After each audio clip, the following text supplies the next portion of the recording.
যুক্ত কর্মফলং তক্তা শান্তি মাপনতি নৈষ্ঠিকীম অযুক্ত কামকারেণ ফলে শক্ত নিবদ্ধতে সর্বকর্মাণি মনসা সন্ন্যস্যাস্তে সুখং বসি নবোদ্দারে পুরে দেহি নৈব কুর্বন নকারয়ন ন কর্তৃত্বং ন কর্মাণি লোকস্য সৃজতি প্রভু ন কর্ম ফলসংযোগং স্বভাবস্তু প্রবর্ততে না দত্তে কস্যচিৎ পাপং ন চৈব সুকৃতং বিভু অজ্ঞানে নাবৃতং জ্ঞানং তেন মুহ্যন্তি যন্তব। যারা গতকালের আলোচনা শুনেছেন শ্রীমদ্ ভগবদ্ গীতার পঞ্চম অধ্যায়ে, তারা নিশ্চয়ই নিদারুণভাবে ব্যাকুল হয়েছেন যে বিষয় যেন বোঝা গেল না, বিষয় যেন ধরা যাচ্ছে না কথাটা সত্যই। কারণ আগের অধ্যায়ে জ্ঞানযোগের কথা বলার পর, জ্ঞানযোগের অনেক কথা বলার পর ভগবান সন্ন্যাস যোগে এসে মানুষের জীবনে সবকিছু করেও কর্মফল শূন্য হয়ে থাকাটা কি কষ্টকর, কি কষ্টসাধ্য বিষয় তাকে বোঝাচ্ছেন। আমরা প্রত্যেকেই আমাদের পূর্ব জন্মার্জিত কর্মফল ভোগ করে চলি। এই জীবনে হয়তো মনে হচ্ছে ভালো আছি, কিন্তু পূর্ব জীবনের কর্মফল হয়তো ভালো ছিল না, যে জন্য কষ্ট পাই, দুঃখ পাই, ব্যথা পাই, যন্ত্রণা পাই, উদ্বেগ পাই। জীবনে কত রকমের যে উত্থান পতন আসে তার তো ইয়ত্তা নেই। এই উত্থান পতনের মধ্যে দিয়ে যখন চলি, তখন স্বাভাবিকভাবেই ভেতরে প্রশ্ন জাগে, কি ছিল, কি হয়েছিল আমার, কেন এমন হলো, কি জন্য আমি এতটাই উদ্বেগ আকুল, কেন আমার এতই গহন গভীর একটা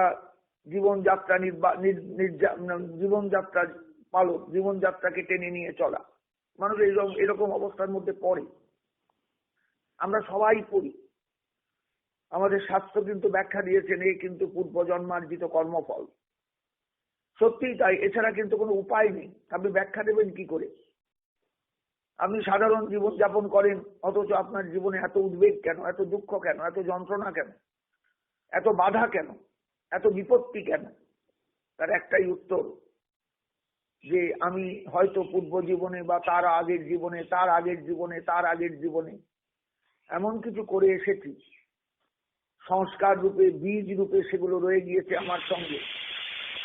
সেগুলোই একটা একটা করে ফলদায়ী হচ্ছে আমার এই মুহূর্তে। আমি সেই ফল ভোগ করছি, কিন্তু আমরা তো আর পূর্ব জীবনের সংবাদ জানি না। পূর্ব জীবনে কি ছিলাম, কেমন ছিলাম তা বলতে পারবো না।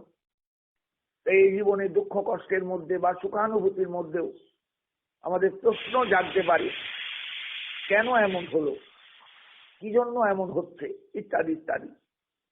ভগবান একটা সমাধান দিয়ে যাচ্ছেন আমাদের সকলের কাছে, অর্জুনকে সামনে রেখে। এটা হলো একটা সমাধান দেওয়া। তার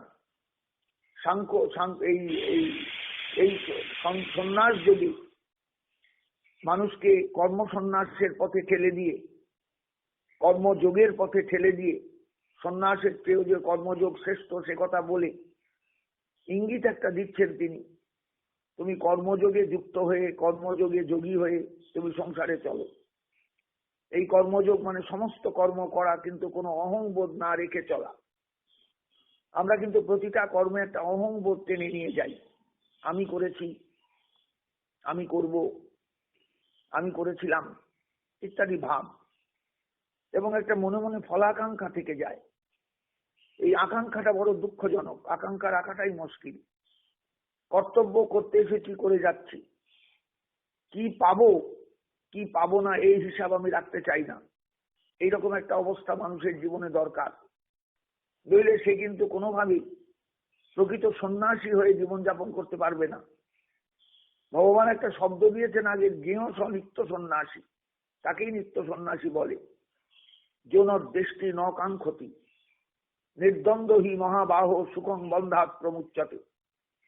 অর্জুনকে উপলক্ষ করেই কথাগুলো বলা, কারণ অর্জুন এখনো কিন্তু ভীত, এখনো সন্ত্রস্ত অন্তরে, যে এত লোকের মৃত্যুর কারণ হব আমি পার পেয়ে যাব, আমার কোনো কর্মফল ভোগ করতে হবে না? নিশ্চয়ই ভোগ করতে হবে। ওদের যুদ্ধটা না করলেই তো হয়, এইরকম একটা অবস্থা। দ্বন্দ্ব এখনো কিন্তু অর্জুনের কাটেনি, কাটা সম্ভব নয়, কাটা সম্ভব নয়। কারণ অর্জুন তো আমরা সবাই, তিনি আমাদের সকলকে লক্ষ্য করে বলতে চাইছেন কথাগুলো, যে প্রত্যেকটি মানুষ এই জগতে সংসার করবার সময় এরকম দ্বন্দ্বের মধ্যে পড়ে, এবং এই দ্বন্দ্বময় জীবন যাপন করতে সে বাধ্য হয়। আর এই দ্বন্দ্বের মধ্যে দিয়ে চলতে চলতে সে ক্লান্ত হয়ে যায়। আমি কি করলাম বুঝতে পারছি না, আমার কি করা উচিত ঠিক বুঝতে পারছি না, আমার কর্মফল আমাকে টেনে নিয়ে যাচ্ছে আমার রাস্তায়, আমি কি করব, আমি এখনো কিন্তু সঠিক বুঝে উঠতে পারছি না আমার পথটা কোন দিকে। এইরকম একটা অবস্থা। ভগবান এইখানে দাঁড়িয়ে পরিষ্কার বলছেন, যুক্ত কর্মফলং তক্তা শান্তি মাপনতি নৈষ্ঠিকিম। যিনি যোগযুক্ত হয়ে, কর্মযোগে যুক্ত হয়ে, অহংকার বর্জন করে, কর্মফলের আশা বর্জন করে যিনি চলতে পারেন, কর্ম করতে পারেন, তিনি যুক্ত যোগী। ওই জন্য বলেন, শুধু যুক্ত কথাটা দিলেন, যুক্ত মানে যুক্ত যোগী। যিনি যোগযুক্ত হয়ে কর্ম করেন, কোনো কর্মের কোনো আশা আকাঙ্ক্ষা করেন না, ফল কামনা করেন না, ফলের দিকে তাকান না, কর্মফলকে ত্যাগ করেন, ত্যাগ করে চলেন, তিনি শান্তি লাভ করেন। এবং শান্তি হলো কেমন শান্তি না, নৈষ্ঠিকী শান্তি। ব্রহ্মনিষ্ঠ হলে বা ঈশ্বরনিষ্ঠ হলে যে স্থির বুদ্ধির অধিকার আসে বা অধিকার অর্জন করা যায়, সেই শান্তি। আমরা তো অস্থির বুদ্ধি নিয়ে চলি, একটা স্থিরা বুদ্ধি আমাদের সবসময় দরকার। জীবনের চলার পথে অস্থির হয়ে চললে চলবে না, স্থির হতে হবে। এই স্থিরতা আসে যে বুদ্ধি লাভ করলে, সেটাই হলো নৈষ্ঠিকী শান্তি, নৈষ্ঠিকী শান্তি, নৈষ্ঠিকী শান্তি। আর অযুক্ত যারা, যারা এই কর্মযোগটা বোঝেন না, গীতা পড়ার কারণ, গীতা পড়ার উদ্দেশ্যই কিন্তু এই সমস্ত জায়গাগুলো বোঝা, যে আমাকে সংসারে চলতেই হবে, আমি সংসার ফেলে চলে দিয়ে চলে যেতে পারবো না, আমার সংসারে বহু দায়িত্ব আছে, কর্তব্য আছে, সেগুলো পালন করতে হবে।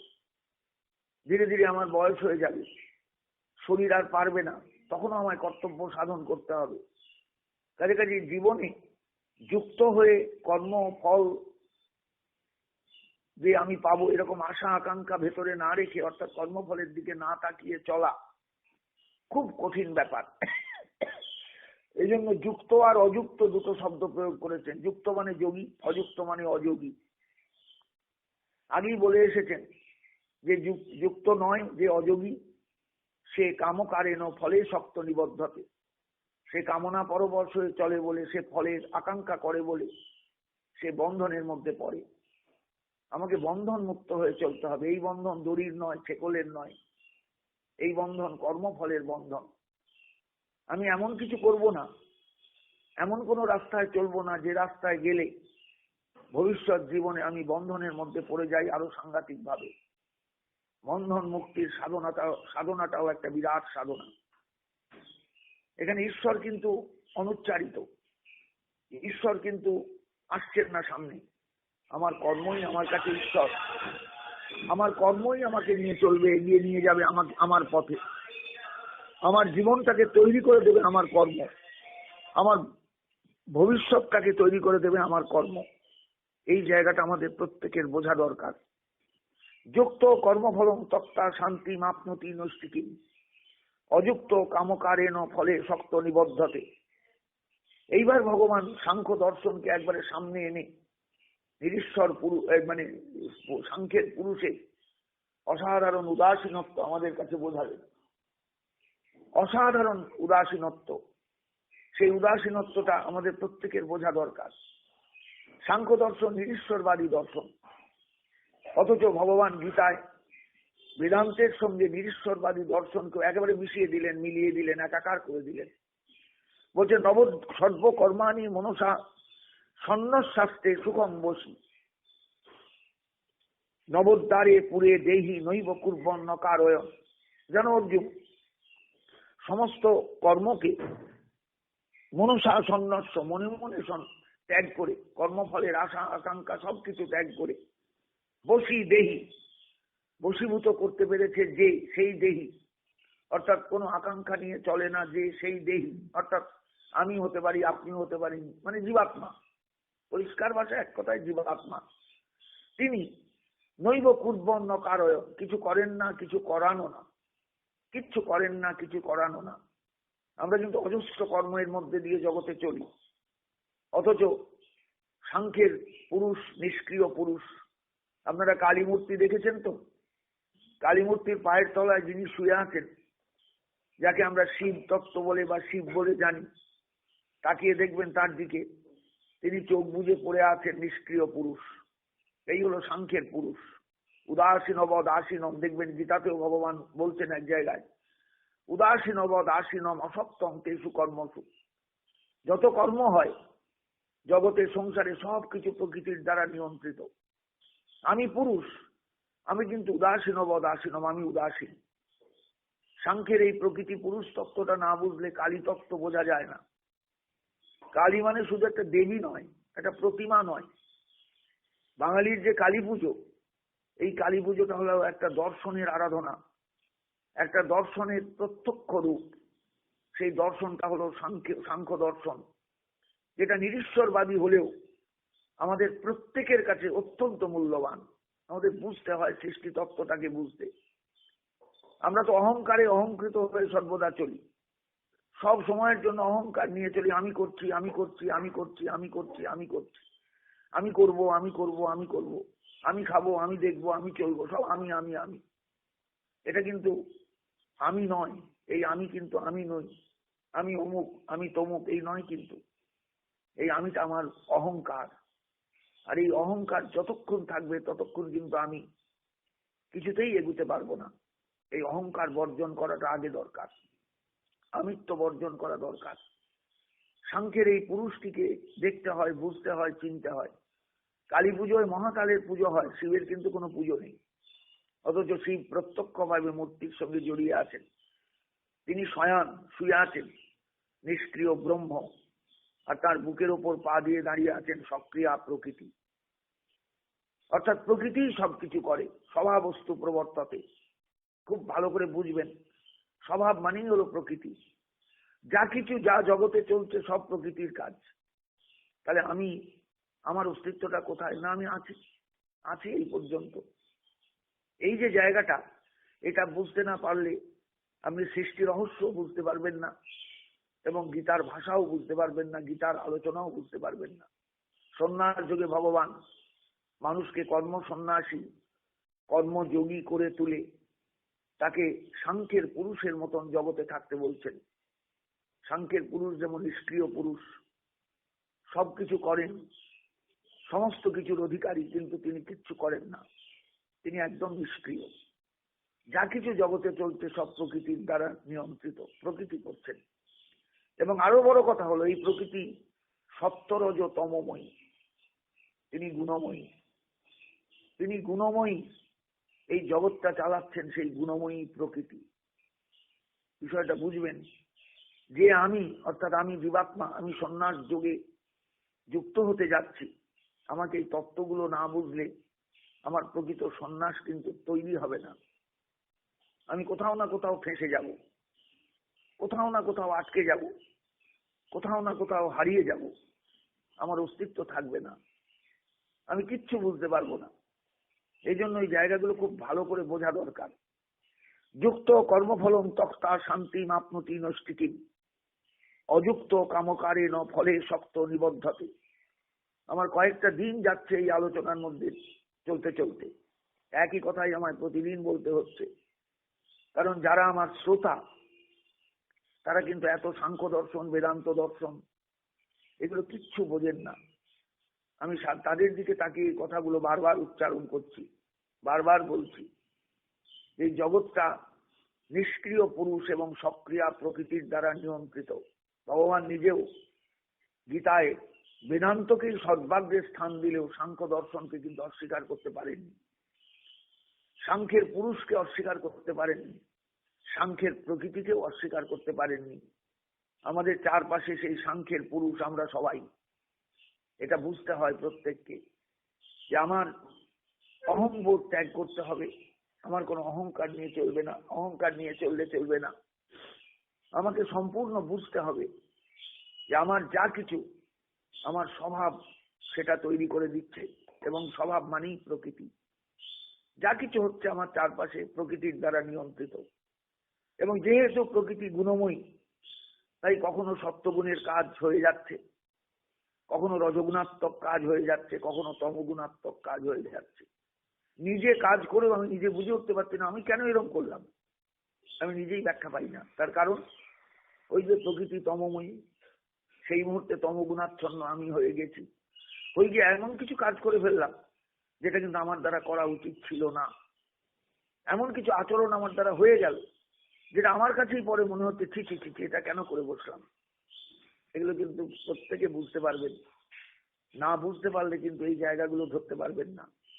সন্ন্যাস যিনি নেবেন তার জীবনটাও তো উত্থান পতনের মধ্যে দিয়ে চলবে, নিয়ন্ত্রিত প্রকৃতির দ্বারা তিনিও। অতএব সেই রজময়ী, সপ্তময়ী এবং তমময়ী যে প্রকৃতি, যিনি উথাল পাথাল করে দেন সবকিছুকে, যার শক্তি আমাদের ক্ষমতার, আমাদের চেতনার বাইরে, আমরা কল্পনাই করতে পারবো না তিনি কত বড় শক্তিময়ী, কত বড় শক্তির অধিকারী। সেই প্রকৃতিকে একটু চেনা দরকার, প্রকৃতিকে একটু বোঝা দরকার, নইলে কিন্তু কিছুতেই এই জায়গাগুলোর জায়গাগুলোর আস্বাদন বুঝতে পারবেন না। এইবার যে বললেন কথাটা গতকালের কথাই, সর্বকর্মাণি মনসা সন্ন্যস্ত।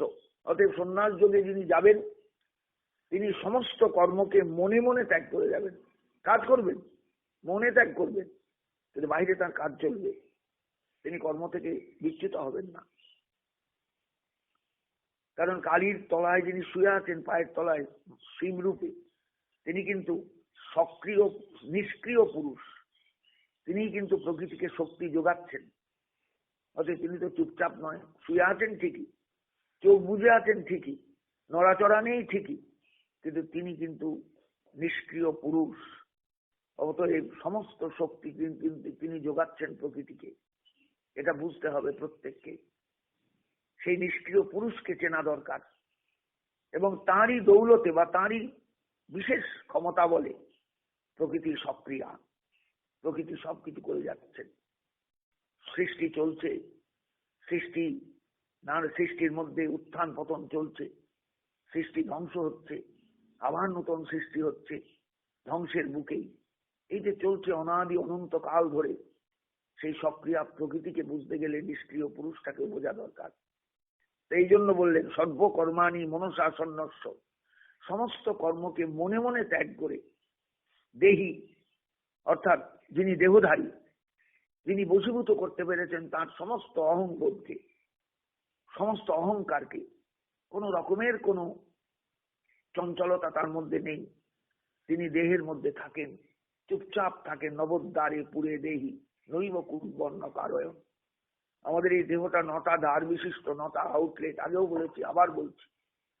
9টা নালা আছে, নর্দমা আছে, 2টো চোখের ফুটো, 2টো নাকের ফুটো, একটা মুখের ফুটো, 2টো কানের ফুটো, একটা পেচ্ছাপের ফুটো, একটা বাহ্যদ্বার, গুহ্যদ্বার, তার ফুটো। এবার গুনে দেখুন 9টা। এই 9টা আউটলেট, এই আউটলেট দিয়ে নানা রকম বর্জ্য পদার্থ বেরিয়ে যাচ্ছে। চোখ দিয়ে জল পড়ছে, নাক দিয়ে শেষা বেরুচ্ছে, মুখ দিয়ে থুতু বেরুচ্ছে, কান দিয়ে নোংরা বেরুচ্ছে, কানে শব্দ ঢুকছে আর বেরুচ্ছে, কত রকম ক্রিয়া হচ্ছে। গুহ্যর দ্বার দিয়ে মলত্যাগ হচ্ছে, প্রস্রাবের দ্বার দিয়ে পেচ্ছাপ বেরুচ্ছে, এগুলো সব আউটলেট। কিন্তু দেহি যখন এই দেহের মধ্যে থাকেন, তিনি ভাববেন, সব কিছু ত্যাগ করে ভাববেন, আমি কিছু করি না, আমি কিছু করাই না, আমি কর্তা নই। ভাবতে পারবেন জায়গাটা?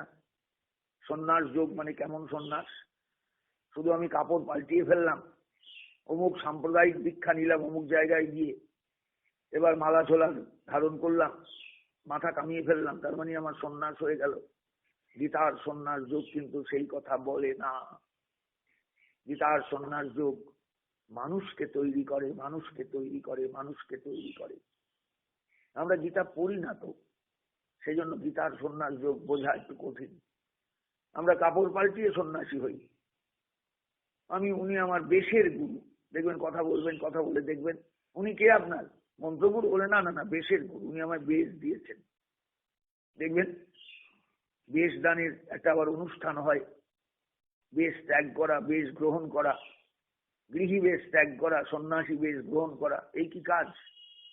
আমি ভেতরে বুঝলাম না হোয়াট ইজ সন্ন্যাস যোগ। আমার ভেতরে গেল না সন্ন্যাস কাকে বলে। আমি এদিকে সন্ন্যাসী হয়ে গেলাম। কি করে হবে বলুন দেখিনি? সমাজ তো ভুয়োতে ভর্তি হয়ে গেছে, ভুয়োতে। সেই ভুয়ো সমাজে আপনি আসল জায়গাটা পাবেন কোথায়? কদাচিৎ কাউকে হয়তো পাবেন যিনি বাইরে কাপড় চোপড়ও বদলিয়েছেন, অন্তরেও তিনি চির সন্ন্যাসী। গীতাকে তিনি মান্যতা দেন, গীতাকে তিনি বোঝেন, গীতার উপলব্ধি নিয়ে সংসারে চলেন, কোনো কর্মফলের আকাঙ্ক্ষা তার নেই, সর্বদার জন্য চিন্তা করেন আমাকে যিনি আমায় জগতে পাঠিয়েছেন, আমাকে এইভাবে জীবনে কর্ম সন্ন্যাস নিয়ে থাকতে হবে, নিত্য সন্ন্যাসী হয়ে থাকতে হবে। এটা তার নির্দেশ, অবশ্য পালনীয়। আমার কথা মানুষ বোঝেন বলুন দেখিনি? কেন বলতে যাবেন ভগবান নিত্য সন্ন্যাসী, গেঁয়স নিত্য সন্ন্যাসী? কি জন্য বলতে যাবেন? নিত্য সন্ন্যাসী মানে কি? সকালে, বিকেলে, সন্ধ্যায়, গভীর রাত্রিতে, সন্ধ্যা রাত্রিতে সর্বদার জন্য তিনি সন্ন্যাসী। ওই 5 দিনের জন্য সন্ন্যাস নিলাম, শিবের গাজনের সন্ন্যাসী হলাম, এগুলো সন্ন্যাস নয়। এগুলোর কোনো মূল্য নেই। এগুলো বৌদ্ধ ধর্ম থেকে এসেছে অনুষ্ঠানগুলো। বিষয়টা বুঝতে পারছেন? অথচ সমাজে উনি গাজনের সন্ন্যাসী, উনি অমুকের সন্ন্যাসী, উনি শিবের থানে গিয়ে পড়ে থাকেন, ফলমূল খান, ওই 5 দিন কি 7 দিন কি 1 মাস, তারপরে আবার সন্ন্যাস উঠে গেল, এইবার মাছ মাংস খেয়ে সন্ন্যাস ত্যাগ করলেন। এটা কি সন্ন্যাস? একে কি সন্ন্যাস বলে সত্যিকারের? আমরা এগুলো বুঝি না, কিন্তু আমরা গতানুগতিক জীবন যাপন করি, কেউ প্রশ্নও করি না, প্রশ্ন রাখি না। প্রশ্ন রাখবো যে সেই চেতনাটা আমার কোথায়, সেই প্রশ্ন রাখার মতন ভেতরে বোধটা আমার কোথায়? গীতা কজনা সত্যিকারের পড়তে পারেন, বুঝতে পারেন যে জ্ঞানযোগের পর সন্ন্যাস যোগটা কেন হইল? জ্ঞান নিয়ে পড়ে থাকলে তো চলবে না, আমাকে নিত্য সন্ন্যাসী হয়ে সংসারে থাকতে হবে। এই জন্যই বলেছেন জ্ঞেয় সনিত্য সন্ন্যাসী জন দেশটি নকাঙ্ক্ষতি। তিনি দ্বন্দ্বাতীত হবেন, তিনি সম্পূর্ণ দ্বন্দ্বাতীত হয়ে চলবেন সংসারে। দ্বন্দ্বাতীত কথাটা সাধারণ মানুষ বোঝে। নির্দ্বন্দ্ব কি মহাবাহ সুখং বন্দাত প্রমুচ্যতে, এই যে কথাটা বলে এলেন শ্লোকে আগে, নির্দ্বন্দ্ব কাকে বলে সাধারণ লোক বোঝে? আমরা তো সবসময় দ্বন্দ্বময় জীবন যাপন করি, ভালো মন্দ, সুখ দুঃখ, এগুলো সব সময় আমার মধ্যে কাজ করে। আমরা দ্বন্দ্বাতীত হলাম কোথায়? এটা খেতে ভালো নয়, খাবো না। ওটা পড়তে ভালো লাগে না, পড়বো না। ওটা দেখতে ভালো লাগে না, দেখবো না। তার মানে এটা খারাপ, ওটা ভালো, এটা খারাপ, এটা ভালো, প্রতি মুহূর্তেই দ্বন্দ্ব। এত সহজ নয় দ্বন্দ্বাতীত ভাবনায় প্রবেশ করা, এত সহজ নয় দ্বন্দ্বাতীত জীবন যাপন করা, এত সহজ নয় দ্বন্দ্বাতীত হয়ে সংসারে সমস্ত কর্মফল ঈশ্বরে সমর্পণ করে দ্বন্দ্বহীন জীবন তৈরি করে নেওয়া। এই জন্যই গীতা পড়তে হয়, প্রতিনিয়ত গীতাকে আলোচনার মধ্যে রাখতে হয় যে আমার এই জায়গাটা ঠিক হলো তো আচরণে, আমার এই ভূমিকাটা ঠিক হলো কি আমার জীবনে, আমি তো এইভাবে চেয়েছিলাম, গীতায় তো এই কথা বলা হয়েছে, দেখবেন আপনার গন্ডগোল হয়ে গেছে, আপনি পারেননি। ফেলিওরস আর দি পিলার্স অফ সাকসেস। তাই ফেলিওর হলে হবে না, আপনাকে আবার সাকসেস, কৃতকার্যতার দিকে তাকাতে হবে। আমি কেমন করে জ্ঞানযোগকে সামলে, জ্ঞানযোগকে অন্তরে নিয়ে কর্মসন্ন্যাস নিয়ে জগতে চলতে পারবো। ওই জন্য বললেন যিনি প্রকৃত কর্মসন্ন্যাসী তিনি সুখী, সুখং বসী, সুখে থাকেন, বশীভূত হয়েছে তার সবকিছু ইন্দ্রিয় আদি। তিনি এই দেহের মধ্যেই নবোদ্ধার বিশিষ্ট এই পুরীর মধ্যেই তিনি থাকেন। পুরী কথাটা বলেছি আগে, আবার বলছি, এই পুরীটাকে না চিনলে নীলাচলকে চেনা যায় না, আবার নীলাচলকে না চিনলে এই পুরীটাকেও বোঝা যায় না। এটাও যেমন পুরী, ট্রেনে করে যে নীলাচলে আমরা যাই জগন্নাথ দর্শন করতে, সেটার নামও পুরী। তার মানে ওখানেও যে যিনি আছেন তিনি পুরুষোত্তম, আমার মধ্যেও যিনি আছেন পরমাত্মা তিনিও পুরুষোত্তম। এই একই দুটো পুরী। জগতে যত জীবের দেহ দেখছেন সবই কিন্তু পুরী। সেই পুরীর মধ্যে কদাচিৎ কোনো ব্যক্তি প্রকৃত সন্ন্যাস যোগী হয়ে উঠতে পারলে তখন তিনি সুখে এই দেহের মধ্যে বাস করেন। ন কর্তৃত্বং ন কর্মাণি, কোনো কর্তৃত্ব নিয়ে চলেন না কোনো কর্মের। পরিষ্কার বলেছেন, নৈব কুর্বন ন কারয়ং, তিনি কিছু করেনও না, কিছু করানো না। ন কর্তৃত্বং ন কর্মাণি লোকস্য সৃজতি প্রভু, এই জগতে তিনি থাকেন, ঈশ্বরের সৃষ্টি কার্যে সহায়তা করেন, নিজেও হয়তো সন্তানের জন্ম দেন, হয়তো মানে কি দেন দেন দেন অবশ্যই দেন, কিন্তু ন কর্ম ফল সংযোগং স্বভাবস্তু প্রবর্ততে, তিনি সবসময় জানেন আমি কিছু কর্ম বুঝি না, আমি যা কর্তব্য তাই করি, আমার কোনো কর্মফলের সঙ্গে কোনো সংযোগ নেই। ন কর্ম ফল সংযোগ, এটা হলো মারাত্মক একটা ব্যাপার। আমি কর্ম করছি কিন্তু কোনো ফলাকাঙ্ক্ষা আমার থাকবে না। কটা মানুষ পাবেন দেখিনি সংসারে বলুন দেখিনি? তিনি মনে মনে জানেন যা কিছু করেন সব প্রকৃতি করেন, স্বভাবস্তু প্রবর্ততে, সর্বত্র প্রকৃতির ক্রিয়া। প্রকৃতি হলেন সর্বতোমুখী, প্রকৃতি হলেন সমস্ত কিছুর অধিকারিণী, প্রকৃতি সবকিছু করে চলেন। এটা বোঝা কিন্তু খুব কঠিন। আমি ওই জন্য কালী রূপের কথাটা আপনাদের কাছে বলেছিলাম। সক্রিয় প্রকৃতি এইভাবেই নিষ্ক্রিয় ব্রহ্মের সহযোগে এই জগৎ সৃষ্টি, জগৎ স্থিতি, জগৎ ধ্বংসের কার্যে নিযুক্ত আছেন সর্বদা, অহরহ। এক সেকেন্ডের জন্য তিনি কিন্তু নিজেকে সরিয়ে নেন না, সর্বদাই তিনি নিষ্ক্রিয় ব্রহ্মের সঙ্গে যুক্ত। ব্রহ্ম শুয়ে আছেন, তাকে যাকে আমরা শিব বলি, দেখবেন তার গায়ের রংটা ধবধবে সাদা, তার মানে তিনি প্রকৃত জ্ঞান নিয়ে শুয়ে আছেন। এই হলো সাধকের রূপ। তিনি জ্ঞানযোগে সিদ্ধ হয়ে, জ্ঞানযোগে উপলব্ধি সম্পন্ন হয়ে সন্ন্যাস যোগে সম্পূর্ণ পরিণত রূপ লাভ করেছেন। এই পরিণতিটাই হলো সাদা রঙের দ্বারা প্রকাশিত। সাদা রং হলো জ্ঞানের রং, জ্ঞান সাদা, যশ সাদা, এগুলোকে, এই রংগুলো তাৎপর্য বুঝতে হয়। শিবের গায়ের রংটা হলুদ হলো না কেন? শিবের গায়ের রংটা সেই মহাকালের বর্ণ যেমন ধ্যানের মধ্যে আছে, মহাকালম জগের দেব বা দক্ষিণে ধূম্র বর্ণকম, ধোঁয়ার মতো রং হলো না কেন? মহাকাল অন্য জিনিস, তার অন্যরকম ক্রিয়া, আর এই তত্ত্ব অন্য জিনিস, তার ক্রিয়া অন্যরকম। শুভ্র, তিনি অদ্বয় জ্ঞানতত্ত্বের প্রতীক। এই অদ্বয় জ্ঞানতত্ত্বই হলেন ওই পায়ের তলায় শোয়া শিব। কালী মূর্তির পূজা করতে বসলে এই তত্ত্ববোধ যদি অন্তরে না জাগে, শুধু মা মা বলে চিৎকার করলে কিচ্ছু হয় না। তত্ত্বটাকে বুঝতে হয়, তত্ত্বটাকে গভীরভাবে অনুধাবন করতে হয়। না দত্তে কস্যচিৎ পাপং ন চৈব সুকৃতং বিভু, তখন সেই বিভু তত্ত্বের অনুভব আসে অন্তরে। আমি সেই আত্মা, এই দেহের অভ্যন্তরে আছি, আমি কিচ্ছু করি না, কিচ্ছু করাই না, কোনো পাপও আমার হয় না, কোনো পুণ্য আমার হয় না, প্রকৃতি সবকিছু করেন, আমার কর্মফলের আকাঙ্ক্ষা নেই, অতএব আমি বন্ধনে পড়বো কেন? ভাবো অর্জুন এই জায়গাটা। তুমি যখনই কর্মফলের আকাঙ্ক্ষা করবে তখনই তুমি কর্তা সেজে গেলে। নিজে কর্তা সাজতে যাবে না, কখনো যাবে না।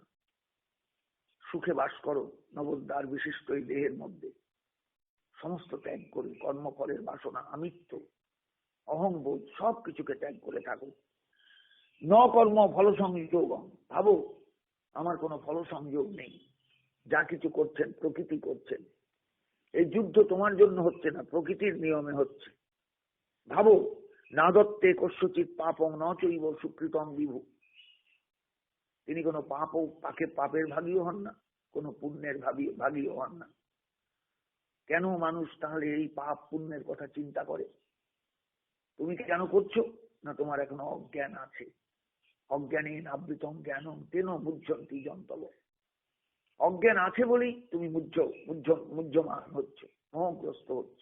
না কৃষ্ণ আমি যুদ্ধ করব না, না কৃষ্ণ আমার যুদ্ধ করতে ইচ্ছা করছে না।